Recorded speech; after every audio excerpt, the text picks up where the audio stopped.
So if you've got everybody there, we've got Councilmember Coombs. We can go ahead and start the meeting of the Parks Foundation and Quality of Life Policy Committee. And we'll move on to approval of minutes. Any questions, changes, additions, Councilmember Coombs?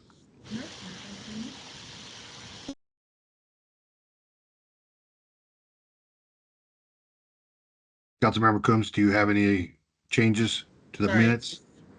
Can you hear me? Yes. Okay. Yep. I've got nothing. I'm good. Okay.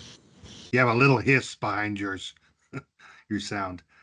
All right. I have no changes, so we'll approve the minutes and go on to announcements. Good morning. This is Brooke Bell, Director of Parks, Recreation, Open Space. Couple things. I'd like to introduce Stephanie Monroe. She is our new Deputy Director of Recreation Services, and she comes and golf. Stephanie, could you turn on your camera and let's see if we see her. And she comes from Boulder to us. There she is. So we're excited to have her. She was over recreation facilities at Boulder, including Boulder Reservoir, the golf courses, and their other recreation operations. So we're excited to have her. We know she'll add a lot of value to the team. So welcome, Stephanie. And then additionally, we do have a long agenda. And so I've spoken to staff, and if we get to a point where we can't get to the last two items, those are updates, we can move those forward to next month. And those items were, let's see, updates on the Bronco funding and ARPA. If we can get them in, we will. But if we run long or start to run long, we'll just move those to next month with your approval. All right, Sounds thank good. you. Sounds good. Thank you. Welcome, Stephanie. All right, I'll go down to 4A, the GOCO Community Impact Grant, APS, IGA, and resolution for Yale Elementary.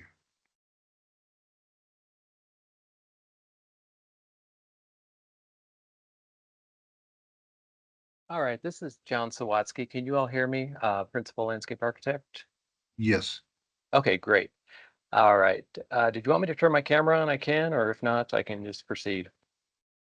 Whatever works for you. Okay, all right.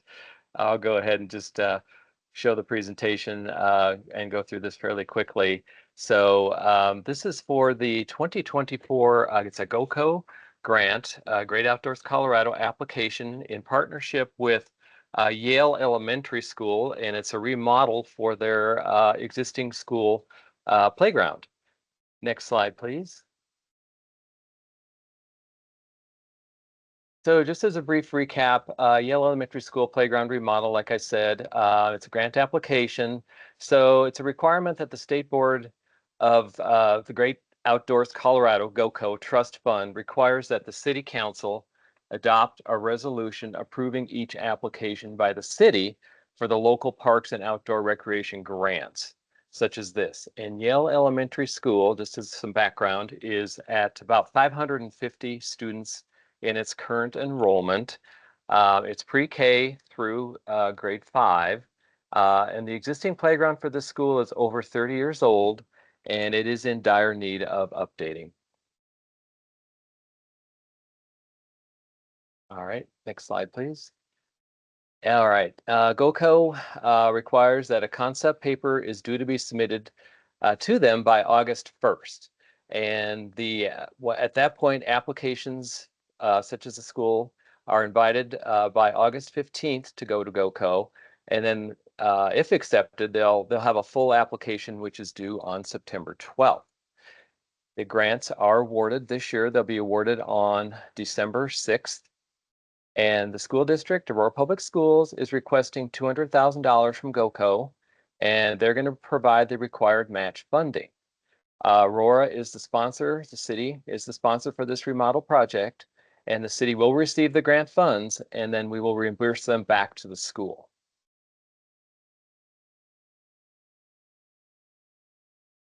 This map just gives you a general idea of where Yale Elementary School is located within Ward 5.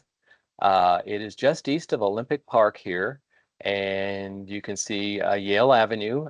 North is up, of course, and it's bounded by Buckley Road between Buckley and Chambers, just north of Yale, north of Yale Avenue. Next slide, please.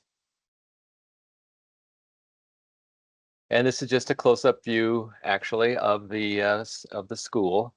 And Laredo Street is to the east, and it kind of gives you an idea of the layout of the land here and in proximity of where everything is located. So the playground that we're talking about is just north of the school. It's that light sand-colored area in the aerial here.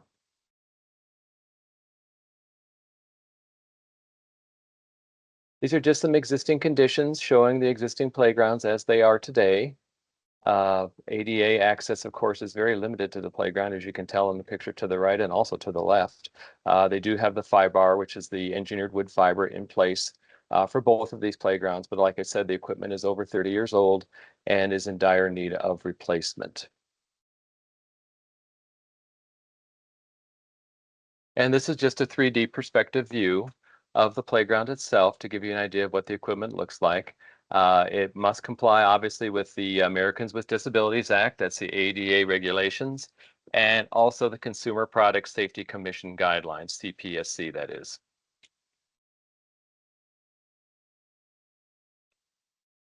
All right, does anyone have any questions on this GOCO grant application for Yale Elementary School? Thank you for the presentation. Councilmember Coombs, any questions?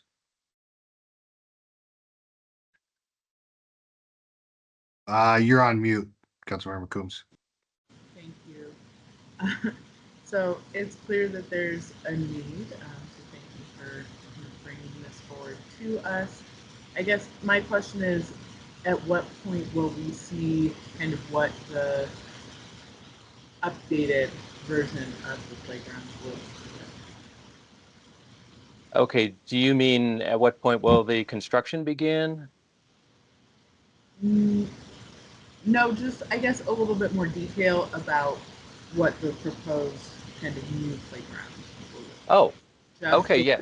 image. Yes, that information is forthcoming from the school district, and I can certainly reach out to them to get to a more detailed, version of what that playground includes.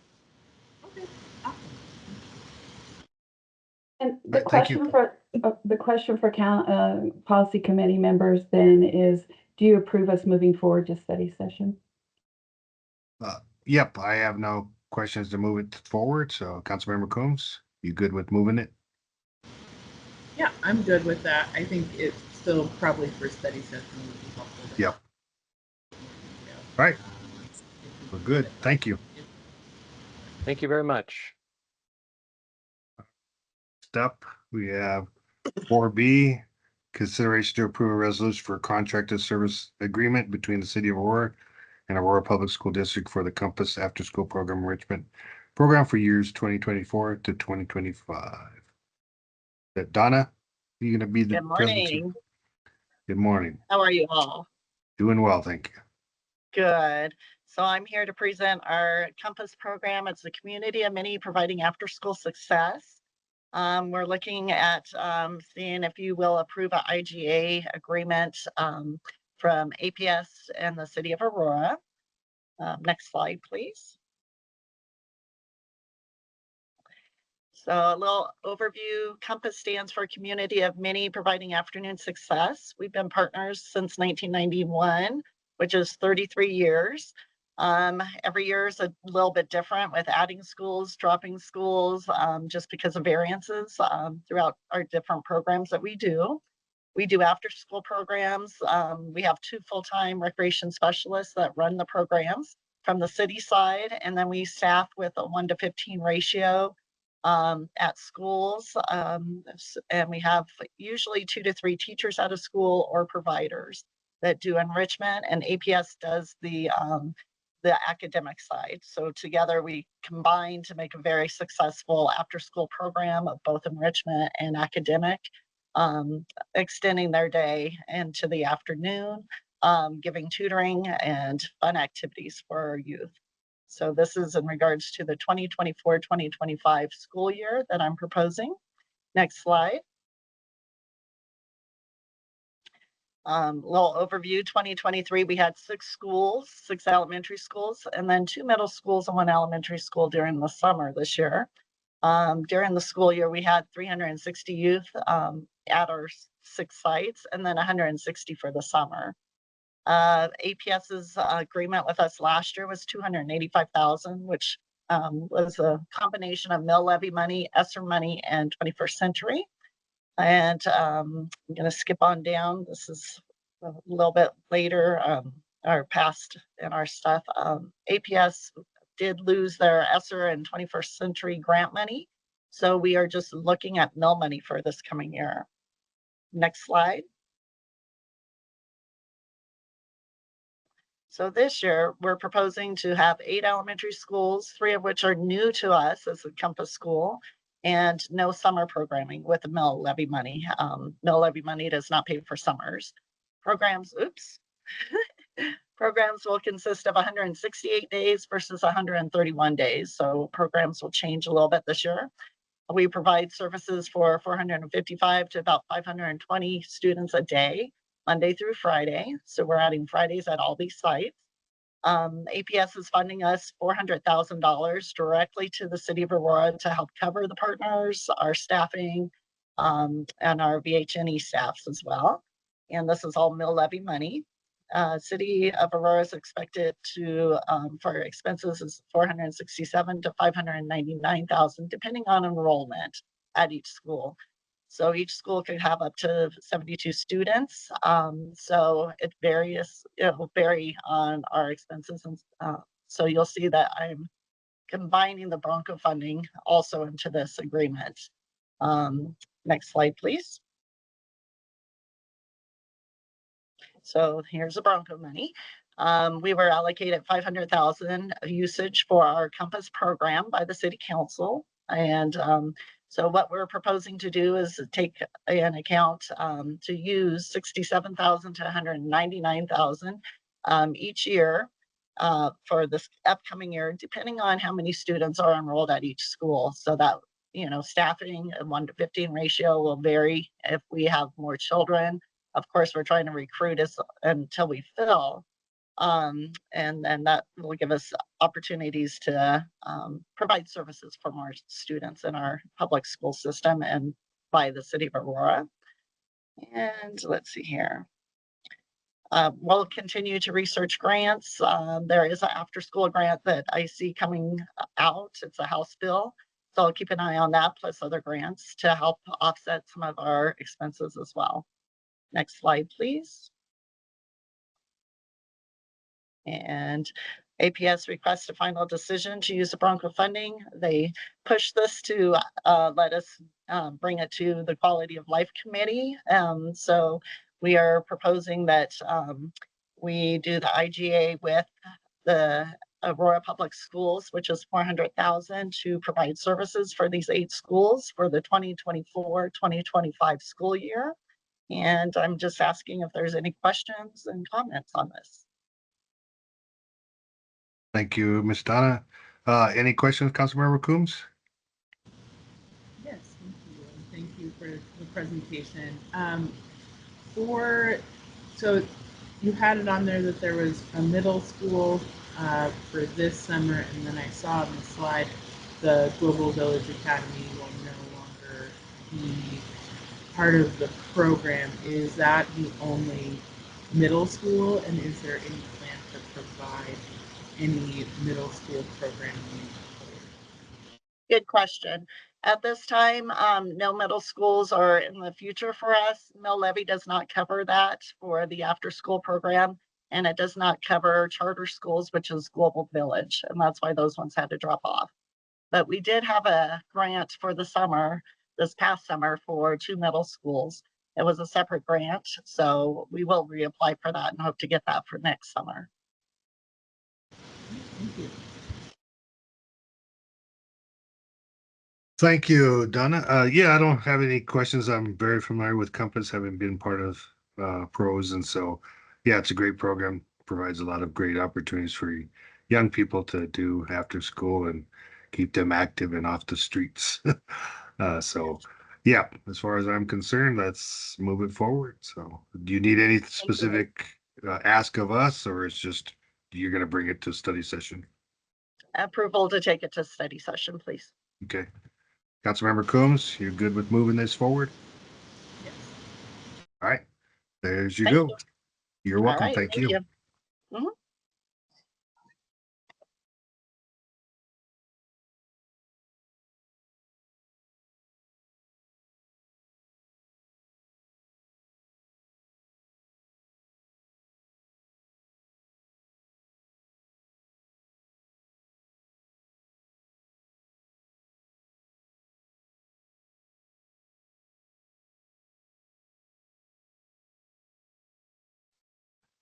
All right. Pros Park Security Plan update, and we got an update from Brian Green.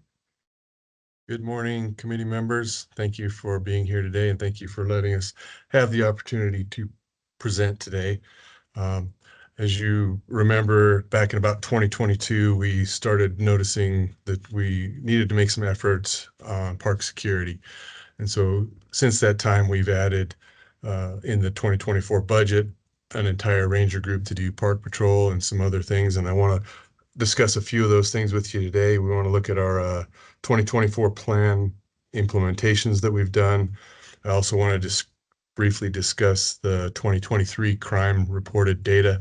We've analyzed that data with the Aurora Police Department, and also briefly some 2024 observations and some patrol data that we've collected. I want to also bring you up to date on some emerging challenges and successes that we've had this year. And then finally, we'll look at some 2025 proposed additions. So next slide, please. And I want to mention that if you have questions through this presentation, you may want to go ahead and ask me, because some of these are a little complicated slides, and just want to make sure you have the opportunity to ask all your questions. So our pro security plan elements in 2024 include contracted overnight security patrol in parks, and also contracted security in the rec centers, where we identified a need for more security. We have the daytime ranger patrol, park ranger patrol throughout the city.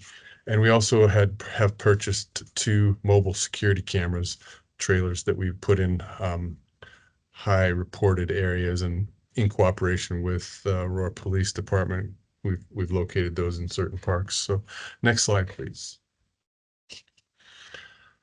This slide shows the pro sites with the highest reported crime counts, and this slide is a little different than the one we showed in 2022 and 2023.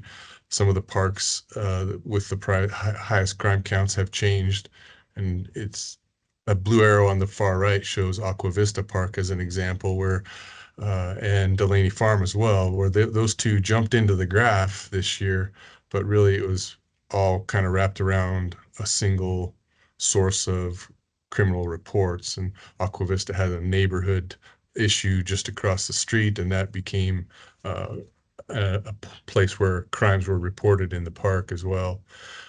Delaney Farm, similar situation with illegal camping, that there was criminal activity associated with that and reported in Delaney Farm. So sometimes one bad actor or 2 bad actors can really make a park jump into this graph. Utah Parks and Sports Park were some of our highest, had some of the highest crime reported numbers. You see a few others in there. They're Central Rec Center, City Park, Aurora Reservoir. Next slide, please. This is a heat map that kind of shows where those high crime sites were reported in 2023. And this is all, to remind you, this is all 2023 data. So not this year, but the 12 months of 2023. So Moorhead, City Park, Nome Park, Del Mar in Ward 1, Sports Park in 2, Delaney Farm in Ward 3, Utah Park Pool combination for Ward 4, Central Rec Center, and then in Ward 6, Aqua Vista Park and Aurora Reservoir had crime reported. So the next slide, please. This graph is one of those little more complicated slides that shows the different types of crime categories and how they are distributed in percentage across all of the parks for the 3 years. So the light blue is 2021, the darker blue is 2022, and the green was 2023. And one of the things I noticed looking at this and where the 3 blue arrows are pointing at those are the categories of things being taken. So like larceny, robbery, and theft. And those all have trended down in 2023 from 2022. So I was trying to think that there was another point I was going to make on this one, but I think overall just that it's a widespread of all the different types of crimes that can be reported with parks indicated. A real reduction in vandalism in 2023. If anything else pops out on that for us. Next slide, please. This chart documents the percentage of crime that happens during the day versus the percentage of those crimes reported at night. And we're continuing to see this similar trend each of those years that the majority of the crime reported in parks is reported during the day. Tends to indicate that that's where we need to spend some resources in trying to reduce crime. And in fact, in 2023, that percentage is higher. So even more of the crime was reported during the day in 2023 than in previous years, less at night. 2023 is when we began the overnight security patrol with the contracted security guards. So that maybe there's not a real huge shift, so I'm not sure if that's just causation or correlation. So next slide, please. These are the sites with the highest crime counts, again, from 2021 through 2023. So all that data lumped together and then shows that distribution of day versus night. So the yellow being day, the blue being night. So several of the parks that we have the overnight security patrol, Aqua Vista, Delaney, Nome, City Park, Central Rec Center site, those are showing a very low amount of crime reported at night, and where there are crimes reported, they're reported during the day. Next slide. We also each year have looked at the relationship of parking lots and parking lot lights to crimes reported, and we see a trend that the most crimes are reported in parking lots with lights. Where there's no parking lot, there's less crime, and where there's a parking lot with no lights, there's even less. And can't really tell if we're making a difference here, but we did install the mobile cameras in a couple of those big parking lots with lights to try to reduce the activity there at night, deter some criminal behavior. Next slide, please. So I want to discuss that 2024 daytime park ranger patrol. This was a big addition in 2024. We added an entire patrol group and a supervisor to really focus on patrolling during the day with rangers throughout city parks throughout the city. So through June, January through June, we were able to provide 1,318 routine patrols and 391 focused patrols in parks. This group also, and the 2 rangers that were previously assigned, also patrol open space and trails, and they were able to provide 558 routine patrols in open space and 267 focused patrols in parks. So you see a ranger there contacting an off-highway vehicle, a motorcycle in a park, and an abandoned vehicle there in one of our parking lots. So next slide, please. Some of the common violations that are encountered, obviously, are these little mini bikes and ATVs and things in parks. That's Tollgate Park on the top right there. And I think, we have users as young as 7, 8 years old we find encountering on off-highway vehicles like these little mini bikes and BMX motorcycles and ATVs. That's an issue that we see and get reported to us quite often. A lot of dogs off leash. We contact owners that have dogs off leash, and this gentleman was digging up the middle of the park in the middle of winter, metal detecting. I'm not sure if he was finding irrigation heads or what, but he was contacted and asked to not do that. Illegal camping is one we encounter quite commonly, and the next slide goes into more detail on some of our experiences there. In 2024, this year, January through June, we've contacted 438 illegal camping persons illegally camping. There was a total of 123 camps referred to the homeless outreach team for abatement. That's just through June when I kind of pulled these numbers and started putting this presentation together originally. So that continues. We follow the city protocol. We provide a notice of violation that they're violating the camping ordinance as well as the park rule, and then turn it over to the homeless outreach team to try to get them services, get them into a better situation. Next slide, please. So we've had some challenges with the daytime park ranger patrol. One of those has been turnover. We have had 3 rangers positions that we've had to we're working on re-recruiting, and 2 supervisors, one because we promoted a supervisor to superintendent, and one because we had a supervisor leave us and go to she went to Boulder, I believe. So we're working hard on recruiting and refilling those positions, and we're continuing to patrol while we're short-staffed. That gives us a little less flexibility. We have, in that situation, we end up with lone workers, literally lone rangers in the parks. And so they're able to make fewer contacts that way. When they're paired up for safety, they're able to be a lot more efficient and be able to contact a lot more people. So it has these challenges have reduced our efficiency throughout the year when we're working to rebuild that capacity. In 2024, we also have some successes to report, specifically about our security contractor at the rec centers. We, with the citywide contract for security services that was executed in January, we were able to provide a new contractor that's done a much better job of being in attendance and not missing shifts. We are providing them 8-hour shifts. They've had near perfect attendance. They're showing a better consistency in that crew, like the same guards are at the same rec centers over and over and over. They're getting to know the visitors and the staff, and they're doing a good job of engaging with those visitors and staff. And we're seeing a better sense of security overall with that. Next slide, please. The overnight park security as well is that new vendor, and they are doing a great job. There's 2 private security patrols currently. So 1 car with a security guard in it in the north half of the city, and 1 car with a security guard in the south half of the city.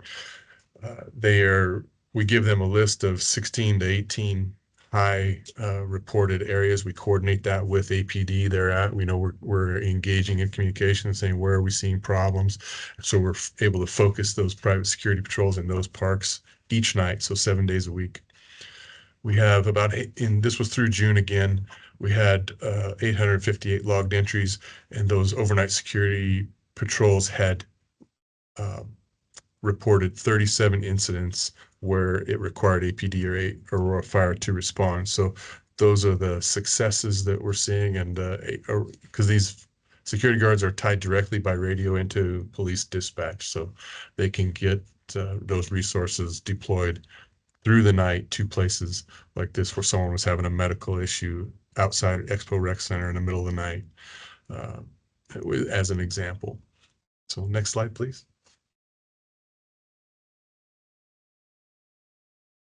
So one of the things, because of the successes we're seeing, this is like a preview slide to my last slide, but we want to increase that overnight security. We want to look at expanding that in 2025 based on Aurora Police Department feedback and the success of the program. We are proposing, you'll see later, to double this effort. We want to include a funding request to add an additional 2 guards in vehicles tonight. So we'll have a total of 4, and that will enable us to have broader coverage and either do more parks each night or have more trips to the same park if that were to be what we determine is the best use of that resource. So next slide, please. There's a slide about the mobile security cameras that went into service late in 2023 and into 2024. So July 2023, we were able to deploy those to Aqua Vista Park and Pool parking lot, and also Del Mar Park and the ACAA lots to try to deter some of the activity that was happening there. In July, this month, we moved the one from Aqua Vista Park based on feedback from Aurora Police Department and some other issues that were developing at Mission Viejo Park. So we were having some of the same vehicle meetups and just all kinds of bad negative behavior happening, in the middle of the night at Mission Viejo. So that trailer from Aqua Vista has been relocated to Mission Viejo. Now, an update to that is that we're going to do some parking lot repairs at Mission Viejo, so that trailer will temporarily be moved to another location, then come back to Mission Viejo soon. The other bulleted list is these are all lists of parks that we've had requests for those replacements. There's been certain times during the year that Village Green, Utah, Horseshoe Park, Tierra Larkspur have all been the focus of someone saying, well, if you had one of those camera trailers, it'd really be nice to have it over there if something's going on. So next slide, please. Other emerging challenges in 2024. We started this summer, Memorial Day weekend, with experiencing a lot of excessive alcohol use at Aurora Reservoir that kind of led to loud music that was escalating disputes between user groups. And we had this overwhelming refusal to comply with rules and orders given by our ranger staff. We have what would be considered a pretty light ranger staff that early in the season, and so we felt like something had to be done. The next slide, please. Another issue that let's go back one. I just wanted to discuss briefly. We put in some temporary restrictions on Aurora Reservoir. We banned alcohol for a few weeks.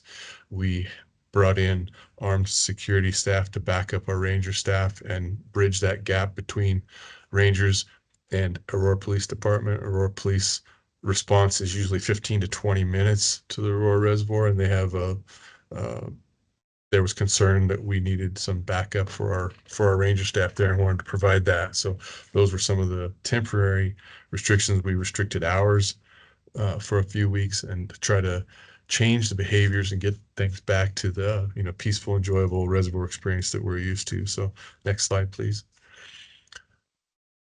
And it's another one of our challenges. We had a similar type of situation occur at Meadow Hills Pool. We had a group that was in the pool area excessively drinking with amplified music, and there was some inappropriate behavior going on.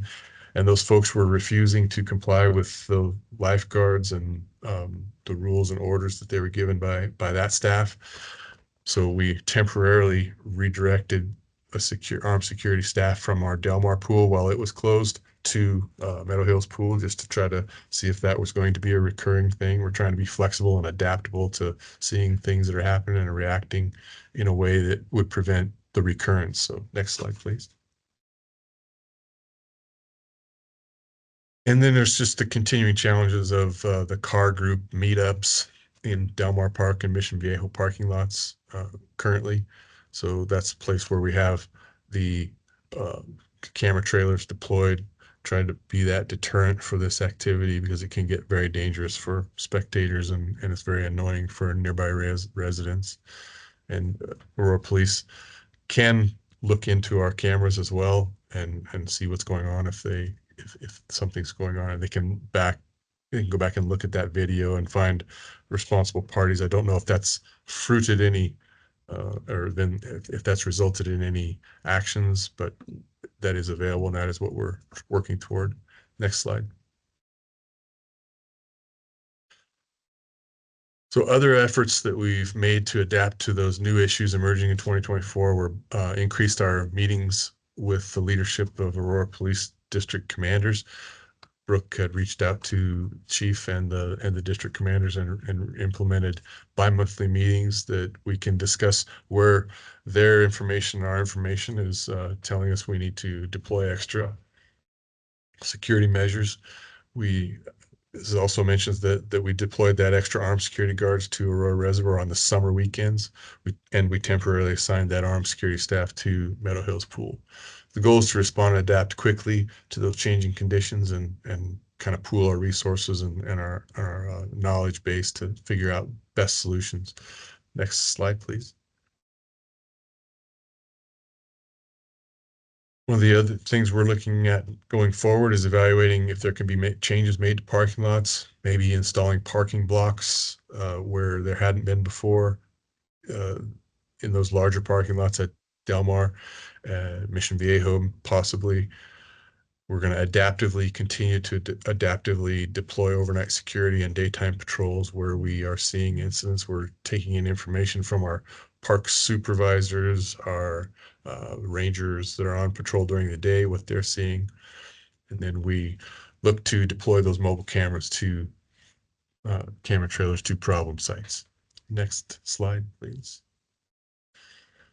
So here's the big ask. This is the proposed 2025 security-related budget additions. Through all that work and all that analysis and all those brainstorming sessions, this is what we believe we should be asking for in 2024 or 2025 budget to make a difference going forward. And that would be to add an additional four full-time park rangers, which would double that effort that we made in 2023 and 24.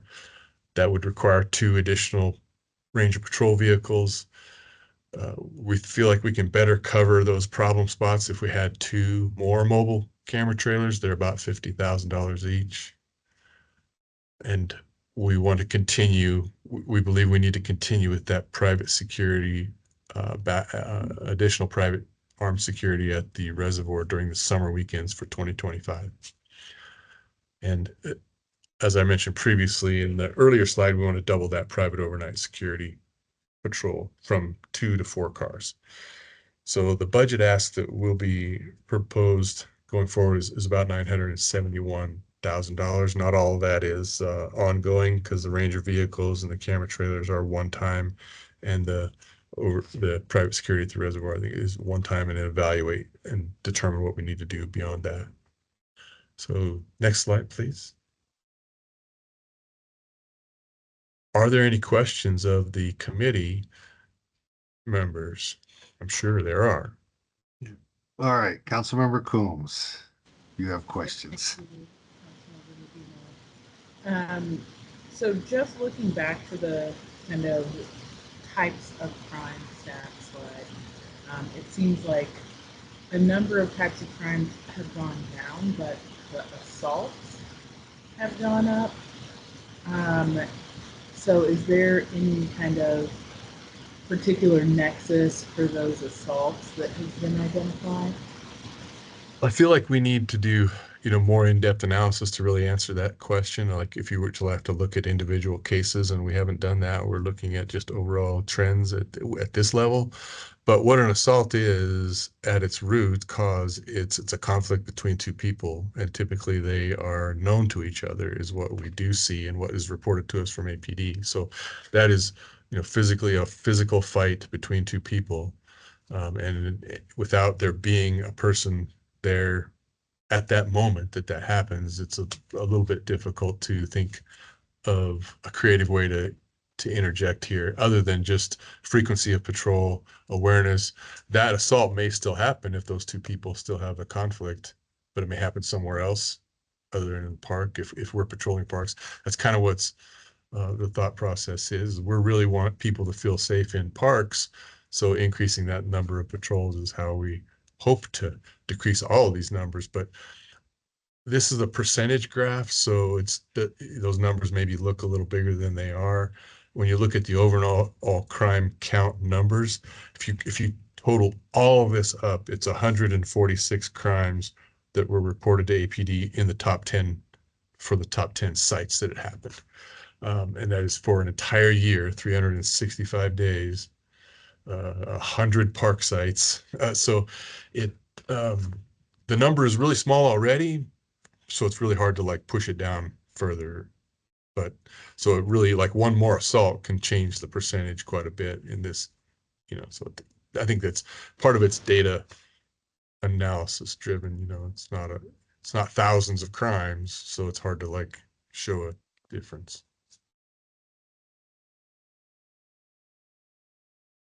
Oh, you're on mute again, Alison.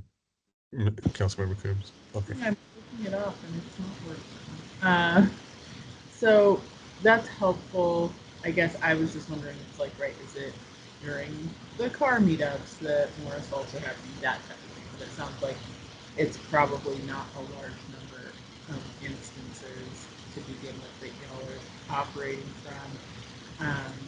And so that probably makes the others a little bit less germane question-wise. I guess the other two that did pop out to me, though, are fugitive escape. Yeah, me too. I What asked, we tried to look into that a little more, and it was, yeah, I think that's a good question. I should try to answer. I should try to look into it a little closer. I think it was like someone that ran from the police or something, and ran through a park, and they were is what I'm guessing that is. It was strange that there was one. I thought it was strange that there was one in 2022, or at least one, because it's showing up on the graph, and then maybe there were three this year. Like, was it three people that all took off running? I don't know.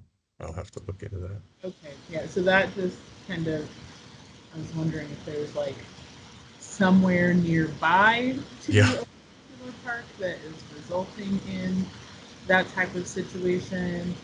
And then the suspicious activity, I guess for me, like my question about that is that a crime? True. This is the data that we have available to us, is what was reported to APD. This is how they uh, categorize those calls, those reports. So, none of this is a crime until it's a report of a crime. So whether that was a citizen calling in and saying there was, likely those are citizens calling dispatch or, 911 and saying there's a suspicious person that I'm afraid of, or they're doing something that looks off. I don't know the details on those either. I really don't have the details. We tried to pull all their data and like synthesize it into something that could show us a trend and give us some guidance. Okay, yeah, and again, I mean, it's good to hear that this is, not a huge number of incidents. Obviously, in parks, but um, also helpful to understand that percentages of small numbers can look a lot bigger. Yeah. Um, the other questions I have for the camping, this may not be a question you can answer, but are any of the parks covered in that removal of the 72-hour notice? So right now we have, or previously we had the 72-hour notice. Is it now going to be the case that in parks, um, there's no more 72-hour notice required for the abatements? My understanding is that it was specifically identified sites, and I can follow up instead with with the homeless team. Yeah, so I think I need to look into that a little further as well, to be able to answer that question. The park rule is that camping is prohibited in the parks. So that has always been that, a person could be told to leave, where the camping ordinance kind of overlays that with that 72-hour notice. So we can ask them to leave, but we don't have the ability to physically make anybody leave. So then they get into that homeless outreach comes and tries to get them into services, and then at some point gives them that 72-hour notice that this is no longer an option. You have to, at this point in time, there will be an enforcement action. And at that point in time, it's the police that have to actually enforce that physical move. And then, of course, there's the cleanup effort at that same time. So there's kind of a little overlay here where the park rule has always allowed us to tell people they can't stay, but we can't physically move them or make them leave. Then that gets into that other protocol that we follow for the citywide ordinance. Okay, yeah, and I guess what I'm wondering is if we're going to end up seeing more folks in parks, if the parks are not covered in the other areas. So I can also follow up and check in with the staff. And remind me, that's a pending ordinance, right? It's not, is it in, did it pass? It passed. It passed, okay. It hasn't been That. yet, so it's still, I don't think, I'm like, Yeah. my time is not always great, but I think it's still technically pending the 30 days publication, but we're getting pretty close. So it should be being implemented relatively soon. And so, yeah, I'm just wondering Yeah. how that's going to impact the parks if they're not covered by the 72 hours and there's other locations. And then finally, just wanted to kind of clarify that at least at this time, provided that there's no increase in need or decrease in need for patrols after next year, it looks like we're looking at about $735,000 a year need in ongoing costs for parks. Yes.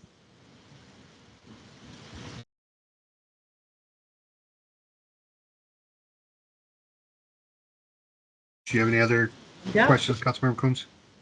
Thank you, Councilman Ruben. And thank you, Brian. All right. Thank you. And Brooke, can you clarify for me, we are bringing this to study, is that correct?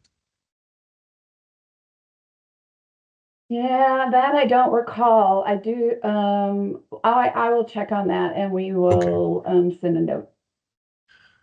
All right. I've got a couple questions as well. So regarding the rec centers, because I see that as an area too that we see a lot of theft, I guess. Is that theft of people's belongings inside? Is that outside? Is that in people just stealing in general from the center? It could have be any any of idea? those. Okay. Yeah, I don't have the detailed analysis on those. The thing about larceny as a category and theft as a category, those are both defined as someone just taking something Right. that was left available. There was no breaking and Right. to get to it, or no threat of violence or anything. That would be in the robbery category or burglary category. So where we see theft and larceny reported, those are things like someone, stole a bag from a locker room, or somebody left their phone laying on a chair and someone took it, or someone snuck up and took it. I mean, that could be possible. Those are the types of things reported that are considered theft and larceny. I don't know of any incident where we have had theft from like from some of the city, something the city had. I don't remember that there'd been any reports. And if there's somebody on here that knows differently, let me know. But I don't believe that we were losing things being stolen from the rec centers necessarily. It was personal belongings of visitors and things. Yeah, the other question I have is in the reservoir, do you have an idea of what kind of enforcement people are doing? Are they ticketing people that are not complying? Are they trespassing them? So we You can't know, use the just word curious. trespass. So we can't use the word trespass because it's public place. We can't trespass someone from a public place. So what we do is eject them for that behavior. So they're asked to leave, and if they don't comply, then they are made to leave. You know, that would be when we would escalate it to get police response. But what we have been seeking is they could either you know, dump out so on the alcohol ban, we were having them dump out the alcohol they had if they wanted to stay, or they could take it with them and they could leave the park. Because it wasn't illegal for them to have it, possess it. It was, it was a ban on alcohol use at the reservoir at the time. So they were allowed to either take it with them and leave, the whole party would leave, or they were asked to pour it out and then it could stay. And those were what we considered the ejections. So they were whole groups were then ejected from the park to kind of remove that conflict that was going on. So you're saying that they can't trespass them technically. Is that your staff or is that police or? So trespassing is a legal term that can't be applied to a public place. We can ban them. A judge could put a restraining order on a person and ban them from being at a public place. But the trespass word is a very specific legal term. And if Tim is on here, he could maybe speak to that. No, But Brian, it's just you've summarized it pretty well. Trespass charges don't apply to public areas like public facilities such as the reservoir.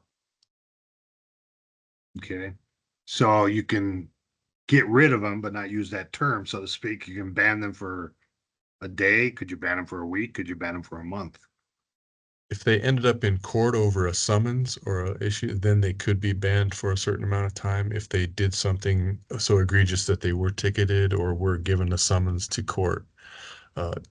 What we were trying to do was engage way before that point with the enforcement of the rules, which can include ejection from the park. You lose your privilege to be here if you're not willing to comply with the rules. And so we're really trying to intervene way before it gets to that level. Have you tracked so far? Have you tracked any individuals or seen patterns of certain individuals continue to do that? We had a group that was loosely identified, but the issue that we were having with that was that we were having a real difficulty getting anyone to provide an ID. Right. So it's difficult to track that person other than just, the common recognition of that same type or the same type of group of cars or group of whatever that we were seeing kind of show up. So there was kind of a group that was like, okay, this is kind of a problem group. There have a bunch of vehicles that don't have license plates on them, and we're being really loud and playing loud music and disturbing their neighbors, and they weren't complying with rules, and so there was really kind of a group of that, and then we haven't seen that group return. But I can't really identify them, like I don't know, it's like Joe Smith and John Doe, and we don't have that. So there's no way of tracking, because I know when you purchase a pass, do they technically take any information from you at that point? No, we don't. It's a sticker that affixes permanently to the window if it's a season pass, and these weren't Right. season pass holders. These were day pass users. So they're simply providing payment for a paper sticker that goes on for the day in the window of the vehicle, and there's no information gained. One of the efforts that the police department was making to try to see if we could narrow down and maybe identify a group or an individual, we had them park one of their license plate readers, so it would read the license plates of the vehicles coming in and going out of the reservoir and try to track for persons, that way. And I don't know that they were able to drill down to anything. Brooke, your hand's up. So Yeah, thank you. My camera's not working, so I can't wave at you all, but we do have a policy, a trespass policy, and process that we use in the recreation centers. So that's And a it's disruptive citizen policy. that's correct. Okay. And so we do have that and we have different types of penalty for different behaviors.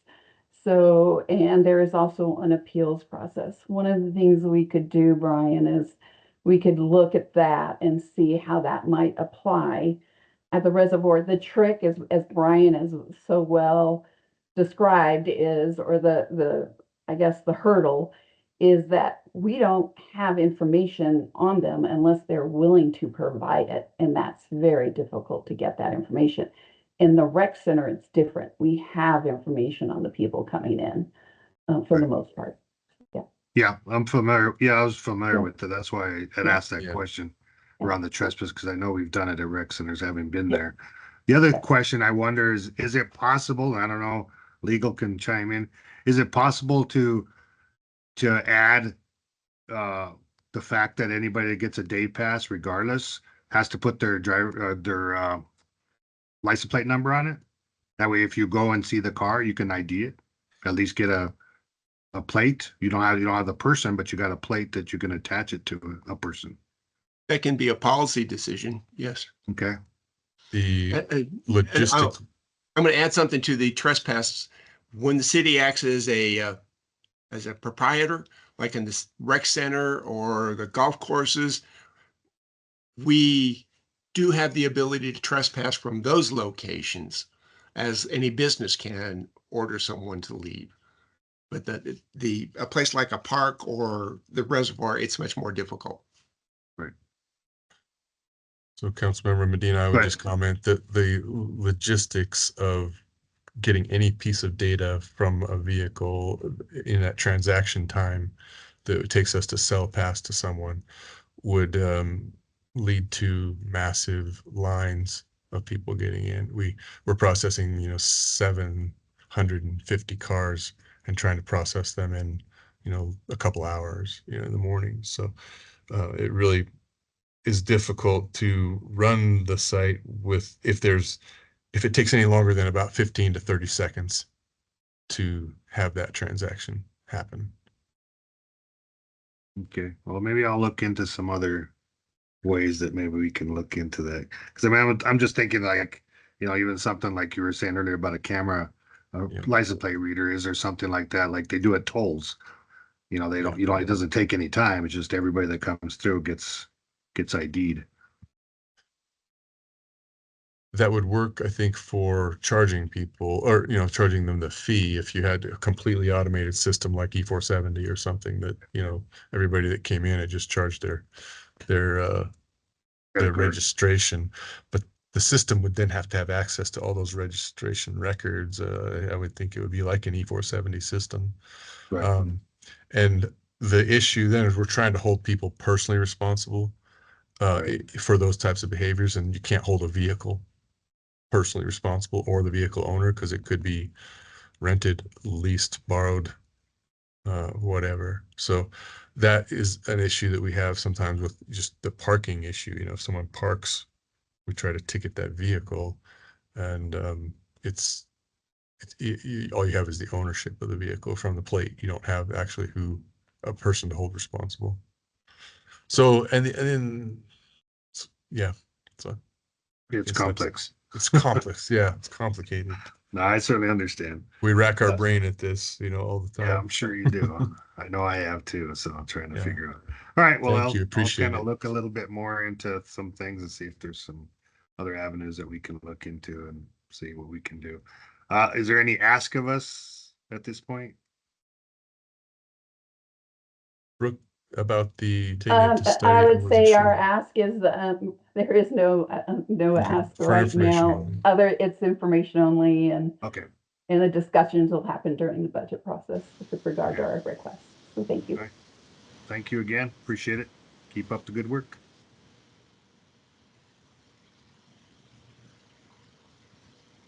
We're on to the next one. Still got a little time here. So next is 4D, the ARPA projects update, and that'll be Tim Joyce?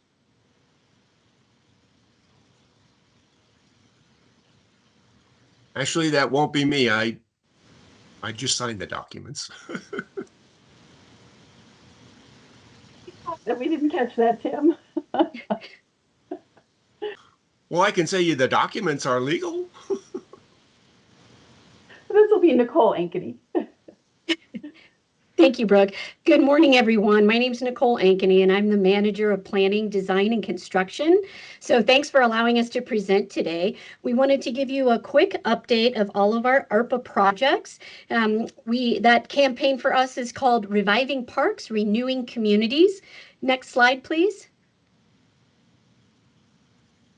So just as a quick overview, I know that you all are very familiar with the American Rescue Plan Act.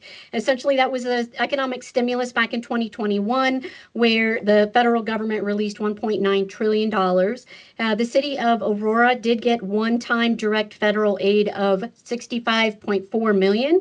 And in 2022, it was approved by City Council to address 12 park renovations in the amount of about $4.5 million. And then with these 12 projects, we also dedicated an additional $4.9 million in resources through our standard CIP budget process. The projects that were selected were based upon our 2020 citywide park infrastructure survey. So that was how we determined which parks and amenities we would be able to improve. Next slide, please.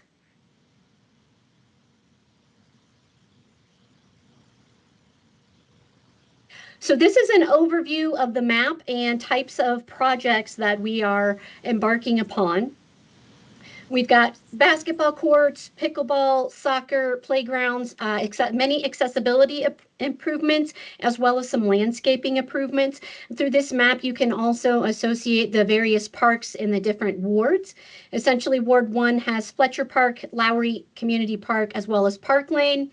Ward 2's got Homestead Park. We did not have any in Ward 3.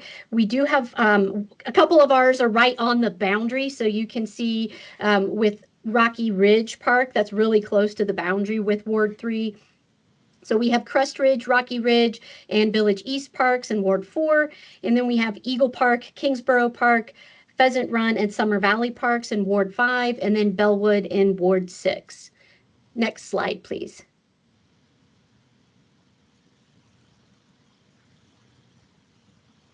So Fletcher Park is the first park in Ward 1, and you can see some images here. It's a pocket park in Northwest Aurora, and it's really very close to the Lowry Community Park. We will be doing an upgraded entrance with some accessibility improvements. This is also going to be a benefit not only to our visitors, but to our maintenance staff. And we have some playground amenities that are going in the 2 to 5 playground area that include a STEM theme that has an inclusive spinner as part of that, and we also have improved landscaping. The status of this project is that we are in final design. Next slide. Lowry Community Park. Many of you are familiar with this large community park. We are installing a new synthetic turf field to reduce our water footprint. We are also replacing, the turf is actually going to replace the area of an old existing parking lot. We will be doing some rehabilitation with native grass areas and an open lawn area with some additional shade trees and irrigation upgrades. And we're also working on some ADA receiving ramps.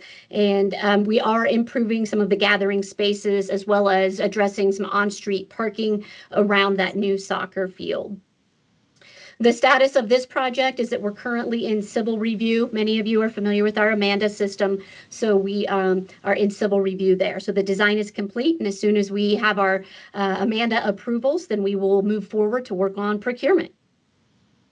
Next slide, please. Park Lane Park, this is a 2.3 acre park in North Aurora, and it's directly associated with the Park Lane Elementary. We did recently renovate the Parkland pool area. It's also very close to the Park Lane Trail on the east side and connects into the Sand Creek Trail on the south. We are working closely with the school district. Please know that some of the park area that we are upgrading is actually owned by the school district. And so we have an IGA that we will also be updating. So there has been some coordination with that school, with my staff. One important thing to note is as we were working through the design of this process, they did have a change in principal staffing. So as we're working through this, we did identify some areas where we might be able to get in a new pickleball. So we did reach out to the community to confirm the overall layout and get some initial feedback on those proposed amenities. With the others, so in this area, we're going to have a new futsal court, which is very similar to mini pitch soccer. There'll be 2 new pickleballs. The public outreach did indicate that the vast majority of the community did support that, and there will also be 1 new shade shelter associated with these improvements. Next slide. This is that overview of the community outreach associated with Park Lane. We did send out 800 surveys. We had 65 that were returned. And as you can see, 84% of the respondents really supported the planned improvements. Next slide. Homestead Park is a 7-acre neighborhood park in East Aurora, and we are adding 3 shade sails that are approximately 30 by 20 in size over an existing playground. As you can imagine, shade over a playground is something that we get significant amount of requests for. We will also be removing the planters between the existing, the picnic shelter and the playground. Next slide, please. Crest Ridge Park, this is a 2-acre pocket park. And it's across from the Cherry Creek Spillway. We are removing and replacing the existing playground. We do have an Alpine Lake theme with some updated site furniture. Accessible walkways will be installed to all of the amenities. We're also addressing some new curb ramps to be ADA compliant, and we have some irrigation adjustments. We're also partnering with Aurora Water for a creative project that I believe is on the next slide. So our staff has been working closely with Aurora Water staff to put in a sandblasted and lithochrome painting that illustrates where we get the water from in Aurora. So I thought this was a really unique application of the 2 departments working together to serve as some education while they're in a fun park space. Next slide, please. Rocky Ridge Park, this is a 13-acre park in East Aurora. We are adding a synthetic turf field that's about 42,000 square feet. We are replacing some bluegrass to reduce our water footprint. We are also doing some ADA accessible parking that is on street, and we're replacing walkways. Part of what we're doing is not only addressing some accessibility concerns, but we're also trying to eliminate the existing railing that's along this path. That is problematic from a maintenance standpoint. So we've been working closely with our consultants to address the grading issues so that we are compliant with ADA and address the maintenance issues. Next slide. With Village East Park, this is about a 6-acre park. It's adjacent to the Westerly Creek Greenway. We are going to remove and replace the existing playground. This theme will be based on a treehouse theme. We'll have some updated site furnishings as well. And again, more accessible walkways to all the amenities. We'll have some curb ramp improvements as well as crosswalk improvements. And we will be installing some additional trees and irrigation at this site. Next slide. Eagle Park. This is a 6.5-acre neighborhood park in Central Aurora. We're replacing the existing court and also improving the entrance. We've got a 10-foot sidewalk to replace an impacted area of our existing walk loop. The basketball court is the size of a standard high school court, so it will have a specialty surface that you're used to seeing, as well as a security light and a couple of benches and trash receptacles. There will be some additional tree plantings and irrigation adjustments with this project. Next slide. Kingsborough Park. This one's in Ward 4. It's about a 1-acre pocket park. We're replacing the existing playground and again addressing some accessible concrete walks, making sure that we have accessibility to all of the amenities. And for this playground, we will have an aeronautical theme that honors the flight path location. Again, we'll have some site furnishings, new trees, and irrigation adjustments with this as well. Next slide. Pheasant Run Park, you can see the renderings here. This is a 4.5-acre district park in South Aurora. We're replacing existing equipment, adding a security light, and improving the ADA access again. We're also adding a connecting path to the playground and to the new ADA parking area, which you can see there in the rendering, along with some additional irrigation adjustments. Next slide, please. Summer Valley Park. This is an 8-acre park. It does have a scenic overlook at the Tollgate Creek Greenway. We're renovating the existing preschool playground, and we are also adding a new playground area in the open area of the park. And we're working with all of our recreation staff to make sure, especially on the preschool part of the playground, that we're compliant with all of our child care center regulations. And we are providing updates to accessibility from the parking lot with the preschool into not only the building, but also into the new playground area in the park. Next slide, please. In Bellwood Park, this is a 2-acre park in Ward 6. We are again replacing the existing playground. We've got some new equipment and new surfacing that's going to be going in, and the playground equipment will be geared towards ages 2 to 12 years old. And again, we have accessible pathways with some additional site furnishings going into this. Next slide, please. All right. So that's a very quick overview of those projects. We do have a marketing campaign that's on our Engage Aurora. So if anyone ever needs to look at any of these and see what the status is or check in on them, I could send a link to the page, their Engage page for the ARPA projects. These are all required. You may recall with the ARPA regulations, we will be going through our procurement process at the end of summer and early fall. These all must be 100% encumbered by the end of this year.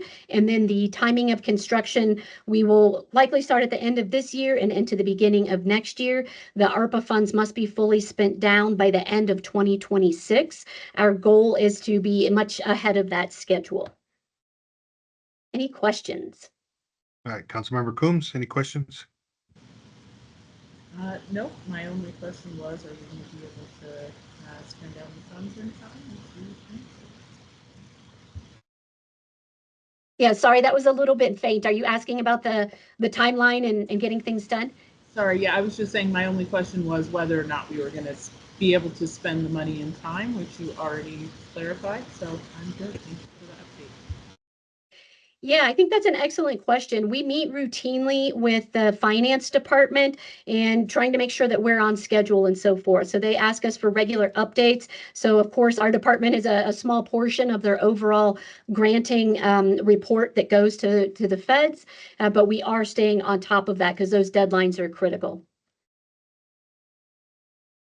All right, well, thanks again for the good work. I'm glad to see a lot of improvements around the whole city, and sad that we couldn't find anything in Ward 3, but hopefully they're good enough for a while. But yeah, good luck, and thank you for your work. All right, thank you. All right, I think we got down to the Broncos funding update. It's going to be, is it going to be Nicole again?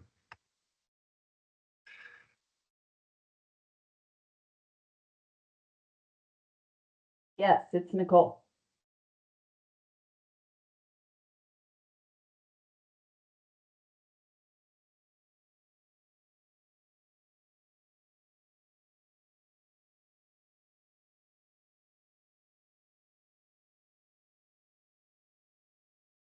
Nicole, are you still with us? She give up. Looks like she left. There she comes. Done. Sorry about that. I went to turn my mic off and scrolled ever so slightly over and hit leave meeting, and then it blocked my camera and my mic for the first minute that I came back on. I apologize for that. Okay, switching gears over to the Denver Broncos funding, we just wanted to give you a quick update on the status of the projects associated with this funding source. Next slide, please. And again, this is just a quick overview. I know that many of you are up to speed on this, but there were $41 million refunded to the metro area for cities and counties in 2022 from the sale of the Denver Broncos. The city of Aurora received the one-time award of $3.8 million to be associated with youth activity programs. The city did seek community input in 2023 through February and April, and to get some feedback from the community on how to spend those dollars. The city did extensive research that was conducted with youth, parents, and youth serving organizations. And then City Council reviewed all of that feedback and selected projects in July of last year. So 3 park projects and 3 recreation programs were selected for the pros department. Next slide, please. So a couple of these were assigned to planning, design, and construction. So we do have 2 full-size basketball courts that are wrapping up design for Utah Park. So you can see an image there. You can see in the right-hand corner the location of where those 2 courts will go. And then to the left, you can see the zoom in of what those courts will look like. Essentially, we're planning on starting this project construction-wise by the end of the year. So we are just wrapping up final design and going through the civil review process. And the $200,000 from the Bronco funding will cover the approximate, will cover $200,000 of the $1.1 million project. Next slide, please. With regards to Carson Park, we were allocated $200,000 here, and I know Councilmember Coombs, you're well aware that Carson Park is a stormwater detention facility, and there was some discussion, I believe, when that went to council at the time. So it does limit the developable area of the park for us, and so thus far we've not been able to find an acceptable location within the close proximity to get in a half-court basketball. So we're in the process of researching some other neighborhood parks, and we're also looking at some alternatives to basketball to serve the youth population. So we're doing some additional analysis to determine where we can best spend those funds.